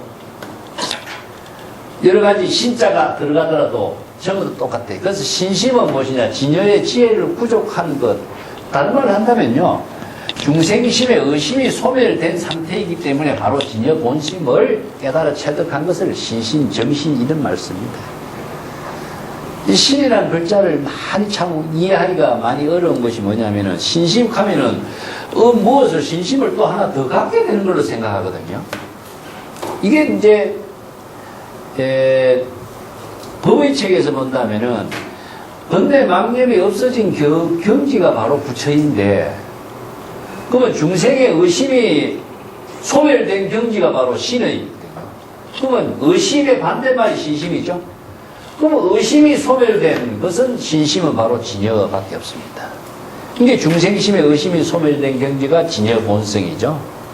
그게 정신이나 실신이라는 바로 진여 본성의 경지를 신심이라고 해요. 신심을 가졌다 하면은 진여 본성의 지혜를 부족했다 이런 말과 같은 의미죠. 그럼 발심이란 말도 똑같습니다. 중생의 번뇌 망심을 자각했기 때문에 발심이 되는 거죠. 발심은 그러면 바로 진여 본심의 지혜를 발심이라고 해요. 그래서 발보리심이라고 하고 발안욕따라 삼약삼보리심이라고 하는 이유가 그거죠. 내가 다른 말로 본다면은 상락아직의 낙이라고 하는 것은 뭐였습니까? 중생의 고가 소멸된 경지가 낙이라고 그랬죠? 그러면은 신심은 뭐겠습니까? 의심이 소멸된 경지가 신심이죠. 그렇기 때문에 신심과 낙은 바로 진여의 지혜의 경지를 신심이라고 그러고, 진여의 지혜를 이루지 못할 때는 의심이 생기고 또 불신이 생기고 미혹이 생길 때는 중생심이 되어버리겠죠. 중생의 고통이 있고 한 것은 바로 진여 본심의 편안한 경지를 이루지 못했기 때문에 고통이 있는 것이 똑같습니다. 수보리여 진여 본성의 지혜의 작용인 열에는 중생심의 번뇌 망념을 여법하게 알고 여실하게 볼 수 있기 때문에 진여 본성의 지혜의 작용으로 무량한 복덕을 체득하게 되는 것이다. 전부 다 무량의 복덕, 희유한 공덕을 이루는 것은 진여의 지혜로서 이루어진 경지거든요. 또 12분에 어떤 사람이 경전의 법문을 깨달아 체득하고 수지 독송해서 다른 사람에게 설법해서 불법을 그가 깨닫도록 한다면 그 수선한 공덕은 더 말할 필요도 없지 않겠는가. 수보리여 이 사람은 세상의 불법과 제일 희유한 경전의 법문을 깨달아 성취하게 된 사실을 알아야 한다. 자, 또 14분의 법문도 제가 여러 번 이야기했습니다마는 금강경에서 가장 중요한 부분이 14분에 있습니다. 14분에 이 두 구절들인데, 만약 어떤 사람이 이 경전의 법문을 듣고 불법을 깨달아 신심이 청정하게 확립되고 진여 본성의 여법한 지혜의 작용을 실행하면 이 사람은 가장 수성한 희유한 공덕을 성취하게 된 사실을 알아야 할 것이다. 또 미래의 어떤 선남자 선녀인이 이 경전의 법문을 깨달아 체득하고 독송하면 이 사람은 곧 열애가 되어서 부처의 지혜로 이 사람의 마음 작용을 여법하게 다 알고 여실하게 볼 수 있기 때문에 그는 헤아릴 수 없고 청량할 수 없는 무한한 공덕을 이룬다. 열애가 깨달아 체득한 불법은 진여 본성의 지혜로 작용하는 법인데 의식의 대상 경계에 고정된 실체로 존재하는 것이 없고, 요게 공입니다. 무실은 공이라 그랬습니다. 진공의 상태고, 진여 본성의 지혜가 작용이 실행하기 때문에 허망한 것이었다. 요거는 불공이기 때문에 묘유가 됩니다. 요게 무실, 무어를 금강경에서는 공이 없기 때문에 진공, 묘유를 이렇게 표현했습니다. 이런 무실, 무어라고 하는 말이 금강경에서 굉장히 중요한 의미로 제시가 됐었죠. 그 394쪽에 한번 넘어가겠습니다. 그 16분의 이야기도 여기 인욕행도 나오죠. 이 경전의 법문을 깨달아 체득하고 독송하는 선남자 선여인이 만약에 다른 사람으로부터 천대와 멸시를 당한다면은 이 사람이 지난 과거에 지은 죄업으로는 당연히 지옥악의 축생의 사막도에 떨어지는 고통의 과보를 받아야 할 것이다. 그러나 지금 여기서 다른 사람으로부터 천대와 멸시를 받고 이 경전의 법문에 의거해서 인욕행의 보살도를 실행했기 때문에 이전에 지은 죄업이 소멸되고 당연히 최상의 불법을 깨달아 체득하게 된 것이다. 이게 바로 재구자전 종신이라는 거죠. 죄의 본성이 실체에 있는 건 아니거든요. 여기 이제 유마경에도 이런 법문이 나오는데 우리가 인욕행을 한다라고 하는 것이 불법에 의해서 인욕행을 하는 것은 의식의 대상 경계를 비울 때 자연스럽게 인욕행이 되는 것이죠. 근데 세간에서 인욕행을 하는 것은 뭡니까? 참지 못하는 것을 억지로 참으려고 하는 인욕행을 하는 거죠. 이게 인욕행하는 내용이 다른 거죠. 이게 반야의 지혜를 통해서 아공, 법공을 실천하는 반야의 지혜로 인욕행을 하는 불법의 가르침하고 또 치욕과 모욕을 억지로 참으려고 하는 인욕행하고 그 방향과 방법이 다른 거죠. 그렇기 때문에 진여의 지혜로 인욕행을 하는 것이기 때문에 의식의 대상의 경계를 비우는 것 자체가 바로 남을 의식하지 않고 남에게 무슨 모욕과 멸시를 받았다 하는 것까지도 의식하지 않고 자기의 존재에 대한 자의식까지도 의식하지 않을 때에 자연스럽게 인욕행이 이루어지는 것이죠. 그렇기 때문에 반야의 지혜를 통한 인욕행이 바로 인욕바라밀이 되는 겁니다. 자, 여기에 또 하나는 무엇이냐? 사막교에 떨어지는 업장을 갖고 있었는데 인욕행을 하는 수행을 통해서 업장을 소멸하게 되는 힘까지 나오게 되겠죠. 그 업장 소멸이라는 것은 보통 과거에 지은 모든 업을 소멸한다 하는 그런 의미도 있지만은 지금이라는 겁니다. 지금 업이라고 하는 것은 항상 지금 여기 중생심으로 작용하는 것이 다 업입니다. 행위거든요. 업이라는 것은 행위입니다. 그 행위가 신구의 삼업으로 이루어지는 행위거든요. 그게 원래 삼업의 행위라고 하는데 그 몸으로 작용하는 행위도 지금, 입으로 작용하는 것도 지금 행위, 의식으로 마음으로 작용하는 것도 지금이거든요.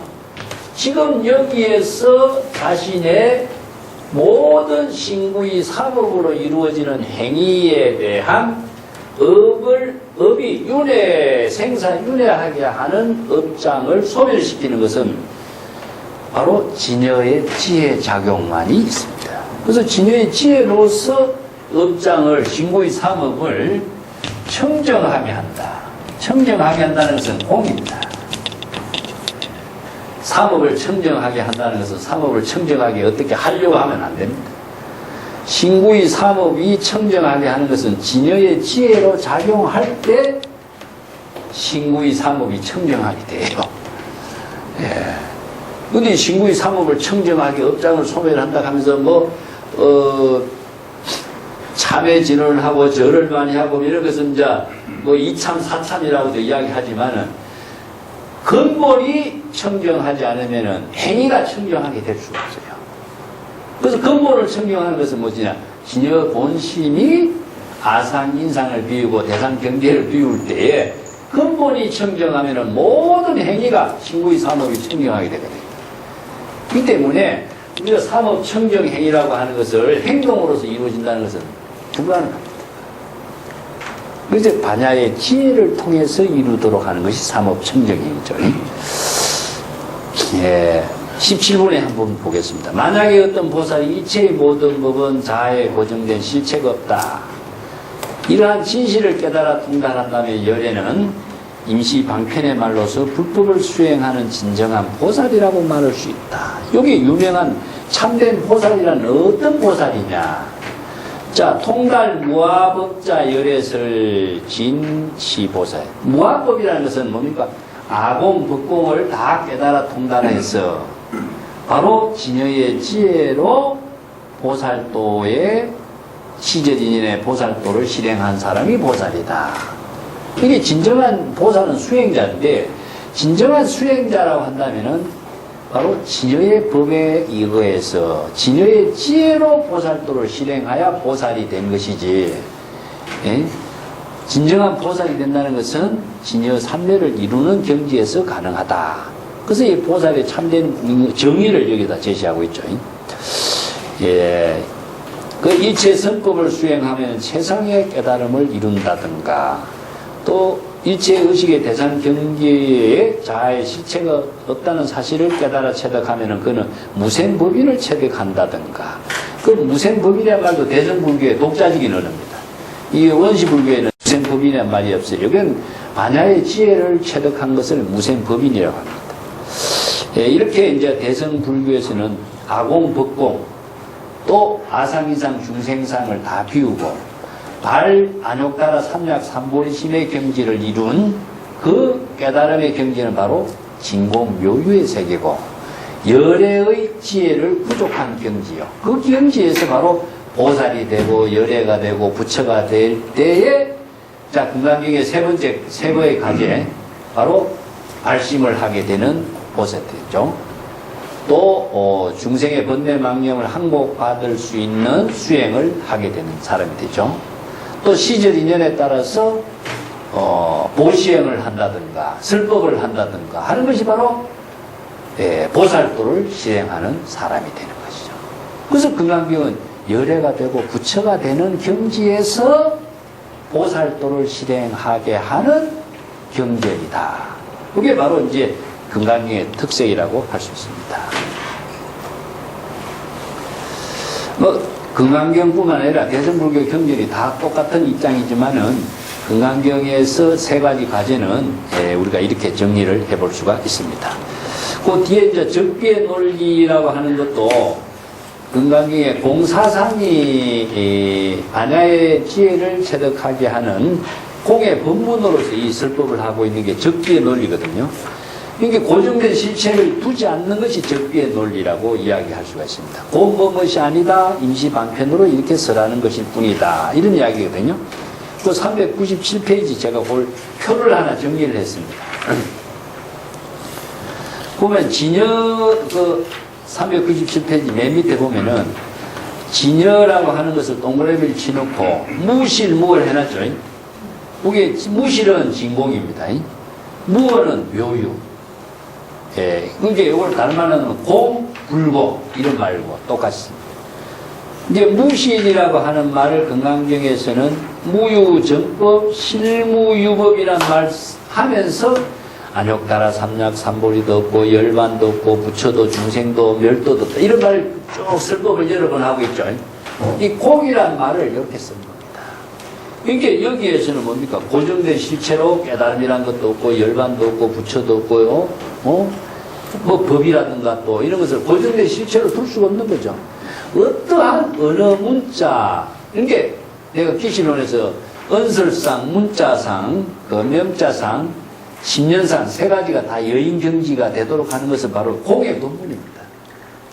여기 기신론에서 이걸 나중에 이제 정리를 해주는데 아무리 좋은 방편 법문이라도 의식의 대상으로 남아있는 한 내는 그 언어 문자에 속박된 중생이 되버리죠. 아무리 훌륭한 부처의 이름이라도 그 부처의 이름이 내 의식의 대상으로 남아있는 한 나는 그 부처의 이름에 속박된 중생이 되버려요. 그렇기 때문에 진여의 지혜를 이루는 것은 일체의 언어, 문자, 이름, 법문 이것까지도 다 속박에서 벗어나도록 하는 것이 공입니다. 이게 아공, 법공, 자아의식과 대상경계 일체 개공을 이루는 것을 여기서는 무실이라고 했습니다. 무실이라는 의미가 그런 의미를 두고 있습니다. 그 다음에 무허라고 하는 것은 허망하지 않는다 하는 것은 진여의 지혜가 허망하지 않는다. 그렇기 때문에 지혜가 작용하고 있다는 이야기죠. 그럼 묘유의 작용이 있다. 그래서 불공이라고도 하고 묘유의 작용인데 그 묘유의 작용은 구체적으로 무엇이냐? 열애가 실지실견하고 금강경에서 여시지, 여시견, 여시신의, 여실지견 이런 말들이 바로 진여의 지혜가 여법하고 여실하게 작용하고 있는 것이 바로 허망하지 않는 묘유의 작용이 이루어집니다. 그래서 무의법으로 차별한다는 것도 진여의 지혜가 작용하는 것이고 업무소주 이생기심하는 것도 진여의 지혜가 작용하죠. 그리고 무법 가설, 시절 인연에 따라서 설법하는 것이 뭡니까? 바로 진여의 지혜로 수연행, 설법을 하는 묘유의 작용을 하고 있는 것이 바로 무허. 이런 입장이 금강경에서 설해지고 있는 부분을 제가 정리해 본 겁니다. 이게 이제 진공, 묘유를 무실, 무허 이렇게 표현하고 있다. 이렇게 이해를 하시면 되겠습니다. 다음 시간에 보살도를 실행하는 부분하고 설법의 문제를 보살도를 어떻게 구체적으로 설법하고 있는가 한번 또 다음 시간에 정리하고 오늘 마치도록 하겠습니다. 네,